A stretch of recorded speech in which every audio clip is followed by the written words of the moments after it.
Hey everybody, good afternoon. Welcome to 12-Minute Trading Live Market Update. My name is Doc Severson. Today is Monday, the 5th of June. Welcome to June. We're almost halfway through the year. Can you believe it? So what a move that we've had over the last couple of days, and we're at kind of an important inflection point, and that's what I'm going to get into in today's market update. So we'll be here for maybe about another 15 minutes or so. Just to give you a quick update, if you do have any questions about today's market, please make sure you get your question in as soon as possible because it's going to be a short session today. So without further ado, I'm going to park myself down in the corner, going to look at the charts. Today's been a very range-bound day. You can see that we've started to get a little bit of distribution coming into the market today.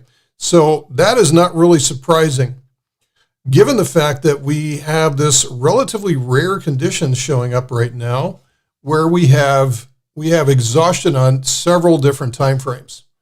So let me go ahead and bring up a drawing pen here. So you can see the daily chart, which is the third one over from the left. There we go. Okay, this one is showing an exhaustion signal. So that by itself is not that big of a deal. But also we have an exhaustion signal at the 78-minute chart.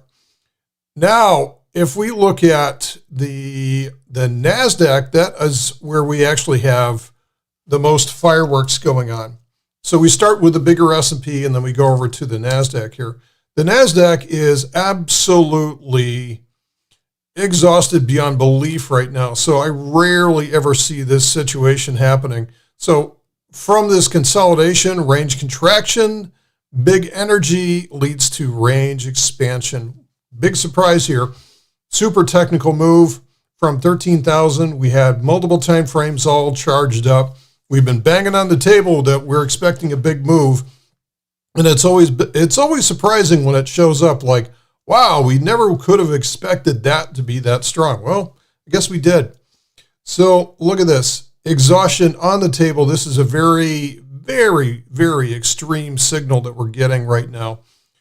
So I'm not expecting, a lot of people are going, oh, this is bearish, I'm going to short the crap out of this thing. Nope, that's not what you want to do. What you should expect to see at this point is one of three things. I would say, based on the structure of this move, I would say this is probably, in all likelihood, this is going to pull into what amounts to a flag pattern. So it's going to be a quick little consolidation. This is what normally comes. Now, what also can happen is we can see an outright pullback. That's not a change in polarity. That's not a change in trend. That's just a pullback. And that is actually the fastest way that this can recharge. And that pullback will more than likely be followed by some type of slingshot higher as the negativity builds up. Now, the third style of consolidation that we can see is a very grinding, very slow move where it seems like this will just never stop. And we've seen that at various times during the bull in the past where we get into these runaway markets where everybody is buying every little micro dip that comes along. So I think we're going to see one of those three conditions, most likely pulling into a flag at this point. Seems to make sense. So the bigger drivers, I mean, we've just had some amazing moves here. If we look at the Googles and if we look at, obviously, NVIDIA has been one of the bigger drivers of this.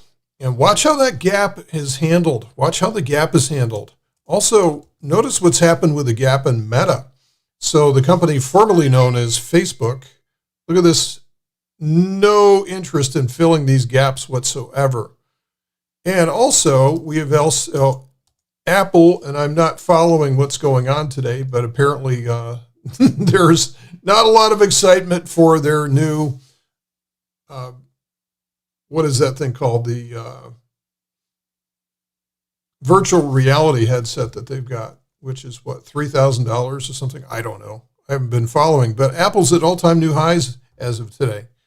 Okay, so just because of this, don't expect to see the price plummet from here. I'm not expecting to see that. I mean, this is a real move. What I would expect to see, though, is rotation. I would expect to see rotation. So the Dow has actually been doing a very nice job of being very patient about this. If I can get this to come up. All right, I'm going to have to punt and go over to the ETF here. And that's not working either. Let's try the DJX. There's no quotes on the Dow right now. Maybe it's Thinkorswim is gone. I'll tell you what, I'm going to have to punt. And what we're going to do, I don't know what happened to my brokerage here. But let's go over to Plan B. We'll go over to Plan B, and I'm going to go to there's the Dow. Okay, so the Dow, let's go to the Dow on the daily chart. So the Dow has really actually done a great job of setting up, and I see this as being an inverted head and shoulders here, coming back up to the neckline. So if this is able to break out over 34,000, then here is the measured move target where we extend to there. So that'll put us very, very close up to all-time highs. So the Dow by itself has been in consolidation after doing the heavy lifting off the bottom of the bear in November, December of 2022. It has been going sideways since that point. Range contraction leads to range expansion. Good afternoon, everybody. Again, I'm Doc Severson for the 12-minute trading live update here today on Monday, the 5th of June. So I'll be taking your questions. If you have any, we're going to do a short update session on what's going on. So this is Friday was actually a big day in terms of changing the character of this market. So breaking above 4,200, and we didn't just break above 4,200, we smashed over it. Okay, it looks like we may have our quotes back again. Let's try the Dow. Let's see if that works. There we go. You can see the difference here between the NASDAQ. The Dow has got tons and tons of potential energy to move, and this is a great consolidation. So I would expect to see at some point here, maybe if NASDAQ is going to take a month off, and quite honestly, it does need to take about a month off at this point because of how far and how fast all of these big cap tech has gone. Not that I'm bearish on there. I just think it would be a good idea for those stocks to consolidate, rest.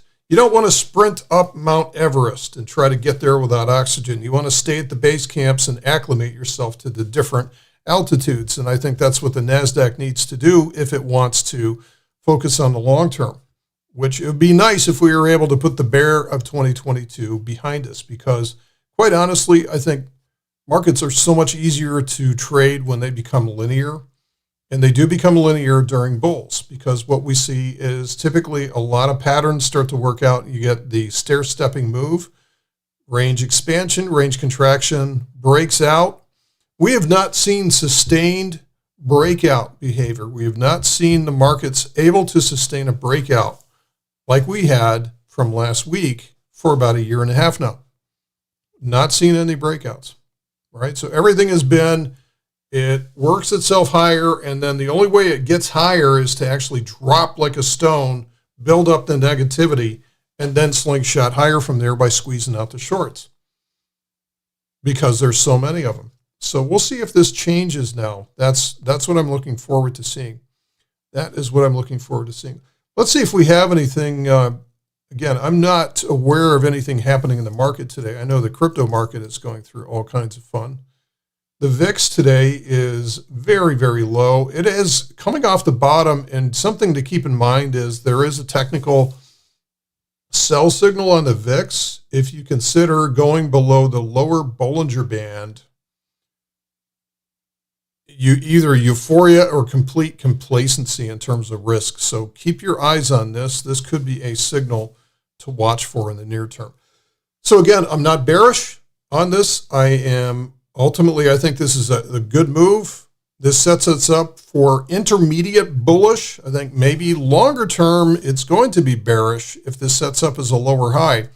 But we're talking about months from now before that ever happens. So I think there's an opportunity for price accumulation in the near term, intermediate for the next several months. And then after that, we don't know exactly what's going to happen. None of us do, right? So I think it's a waste of time to sit there and figure out where's the Dow or where's the S&P going to be by the end of the year. Who cares? Just play the next couple of weeks to next couple of months, right? So just keep things within that set. Let me know if you guys have any other questions. Otherwise, I'm just going to keep. Now we are starting to run into a little bit of selling today. A little bit of selling. So we've actually lost the opening range. The opening range is extended here in yellow, and we're closer to the lower expected move for the day, right? So this is right after poking its head up. And again, I don't know if this was a reaction to Apple or anything like that. I typically stay away from the news until the end of the day because that affects my bias in terms of seeing the price action.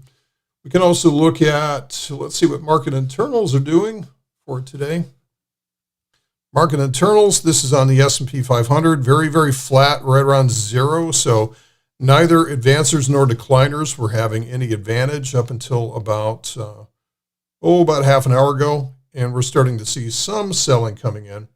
We're also starting to see on the NYSE, we're starting to see sell programs hit the tape, which is a negative almost 1,200, which is a pretty decent sell program. So some of these are sell programs coming in right after, looks like around right after 1 o'clock, 2 o'clock, and 2:30 or so.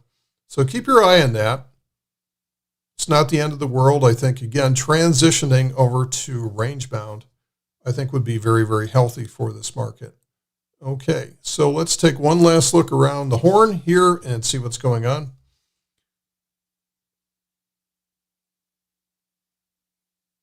Okay, first of all, we're going to look at the S&P. S&P got tons of energy. Looks like we have nice trend moving. All of these are higher lows all the way up. Now, the one thing to keep in mind is this is that S-shaped curve that we're always looking for. Strong off the bottom, thick in the middle, rising to a parabolic tail. So this one's just about done for now. Again, I think this will transition probably into some form of consolidation. I very much doubt that we're going to see this drop all the way down below 4,200 again. It could happen, but I kind of doubt it. If anything, I'd see us retest that level and hold that for right now. I think there's a lot of vested interest in holding that. But for right now, I think the retail chasing after this is a poor idea, especially the NASDAQ. Let's go look at the NASDAQ. This is where retail chases after this stuff because I can't stand it. Do you know that psychologists have found that it's actually more painful to sit on the sidelines and watch stocks run and not be involved than it is to take an actual stop loss? They have found that it's actually more painful to sit on the sidelines and watch the market run away without you than it is to actually lose money. Can you believe that? That's why it's so tough to sit on the sidelines like, I'm going to wait for a pullback. I'm going to wait for a pullback. I'm going to wait for a pullback. Pullback never comes. And so you finally say, oh, to heck with it. You know, that's the exact high right there. Because not only you lost your patience, but probably, tens of thousands of your best friends lost it too. Okay, so not seeing that much of a move here today. The NASDAQ has gone positive again. The S&P is recovering slightly. Again, just a little bounce, little volatility around the place. This is a transition from a market that was going berserk on Friday and to some degree even into this morning, and then regaining a little bit of sanity. So this is all good. Okay, that's all I had planned for today. Just going through the major markets. Oh, I do have to do this for the Russell. It's worthwhile taking a look at the Russell and seeing what that's doing. That's a very important break, and it's also very important that it holds that 200-day moving average. I think that would be a disaster if it were to throw over the 200 and then close below that again. That would be not good for the Russell and kind of the sentiment of all the funds that hold the Russell may get itchy fingers on that one. So Russell's in the worst shape, but also could explode the most. Has tons of energy to do that. Guys, that's all I got for today. So unless there's any questions, you guys know where to find me. And I appreciate you listening today and checking it out. Oh, by the way, there's one thing. If you get a chance in